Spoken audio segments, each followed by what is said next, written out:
بہت کلیئر ہے میرے لیے کہ سپریم کورٹ پارلیمنٹ کا جو ڈومین ہے اس میں ٹریس پاس کر رہی ہے.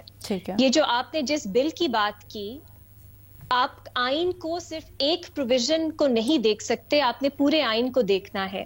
آئین کے مطابق قانون سازی پارلیمنٹ کا ڈومین ہے. آپ نے پارلیمنٹ الیکٹ ہی کیوں کرنی ہے اگر آپ نے ان کے قانون سازی کا جو ان کا اختیار ہے وہ بھی سپریم کورٹ کو دے دینا ہے؟ کیا پوائنٹ ہے پھر اس جمہوریت کا، ان الیکشنز کا، اگر پارلیمنٹ کے پاس کچھ پاورز ہی نہیں آپ نے رہنے دینی؟ تو اس پہ مجھے تضاد نظر آتا ہے. الیکشن بہت ضروری ہے، آئین میں کلیئر ہے ڈسولوشن کے 90 دن تک الیکشنز ہونے چاہیے. یہ بھی واضح ہے کہ حکومت الیکشن نہیں کروانا چاہ رہی، لیکن اس وقت جو ملک میں کہانی چل رہی ہے یہ اس کا ایک حصہ ہے، یہ پوری کہانی نہیں ہے. اس ملک میں ایک اور آئینی کرائسس بھی چل رہا ہے جو سپریم کورٹ میں ہے، جس میں ہمیں نظر آ رہا ہے کہ کچھ سپریم کورٹ کے ججز انہوں نے بھی آئین کا مذاق بنا دیا ہے.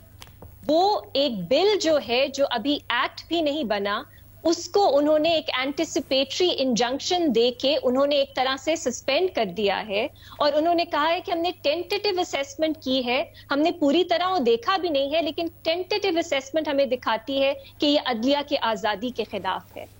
یہ بات بعد میں کیوں نہیں ہو سکتی تھی جب قانون سازی ہو جاتی اور پھر سپریم کورٹ کے پاس وہ ایکٹ جاتا، وہ اس کو ریویو کر سکتے تھے، لیکن انہوں نے اس کا انتظار نہیں کیا. کیوں؟ کیونکہ چیف جسٹس صاحب چاہتے ہیں کہ یہ فیصلہ وہ کریں. وہ اپنے آپ کو سپریم کورٹ مانتے ہیں اور معذرت کے ساتھ وہ اپنے آپ کو پورا لگتا ہے آئین بھی مانتے ہیں. بھٹی صاحب جو بات کر رہے تھے، اگین کانسٹیٹیوشن پوری پڑھنی چاہیے. آرٹیکل 82(2) بھی ہے، سب کلوز پروویژن 2 آئین میں.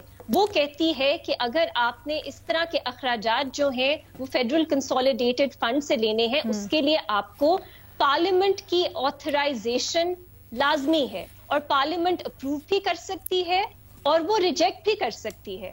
تو سپریم کورٹ یہ کیسے کہہ سکتا ہے کہ جو آپ فیصلہ پہلے لے لیں، اور یہ ہماری عدالت کا جو حکم ہے وہ آپ کو یہ پابند کرتا ہے کہ آپ فیصلہ لیں، پھر پارلیمان کے پاس آپ بعد میں آپ یہ ایکس پوسٹ فیکٹو کہ کام کر کے آتھرائزیشن بعد میں لے لیں؟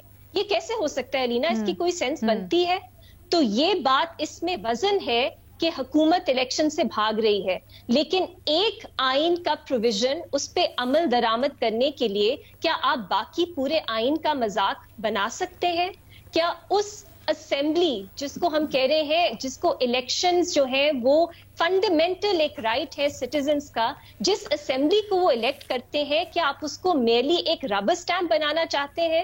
جو پاور آف دا پرس جسے کہتے ہیں کہ پیسہ، اخراجات وہ کس طرح سپینڈ ہونے، وہ ایک پارلیمنٹ، خاص طور پہ نیشنل اسمبلی جو الیکٹ ہو کے آتی ہے، اس کے بنیادی حقوق میں سے ہے کہ وہ فیصلہ کرتی ہے وہ کیسے خرچ ہوگا. آپ نے وہ بھی ان سے لے لینا اور کہنا ہے کہ ایکس پوسٹ فیکٹو آپ کہیں کہ انہوں نے آتھرائز کر دیا. آپ نے قانون سازی کا حق بھی ان سے لے لینا ہے، پھر آپ نے کہنا ہے کہ نہیں ہم اینٹیسپیٹری انجنکشن دے دیتے ہیں کیونکہ ہم کہتے ہیں کہ عدلیہ کی آزادی کے خلاف ہے.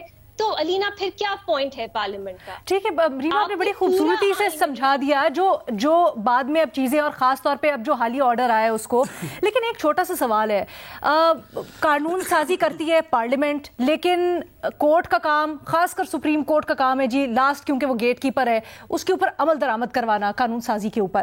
اب تھوڑا سا یہ سمجھائیں کہ عمل درآمد کرنے کے لیے پھر کیا کیا جائے، کس طرح سے؟ اب وہ ایک چیز ہے، ایک آئین کی شک ہے، اس کے اوپر عمل درآمد کروانا چاہتے ہیں، پارلیمنٹ اس کے اوپر آ کے اس کے حائل ہو جاتی ہے رکاوٹ سامنے. تو اب ایگزیکٹلی کیا ہو پھر؟ علینا انفارچونیٹلی سپریم کورٹ جو ہے اس کے پاس ایبسولوٹ پاورز نہیں ہے. ٹھیک ہے، سپریم کورٹ جو اپنا ایک فیصلہ کرتی ہے اس پہ عمل درآمد کرنے کے لیے اس نے آئین کے اندر ہی رہنا ہے، ورنہ ان کے پاس کنٹیمپٹ کی پاورز موجود ہے. اسی لیے اب میں ایک تھوڑی سی پولیٹیکل بات کروں گی، کیونکہ آئین جو ہے وہ صرف ایک لیگل نہیں، ایک پولیٹیکل ڈاکیومنٹ بھی ہے، کہ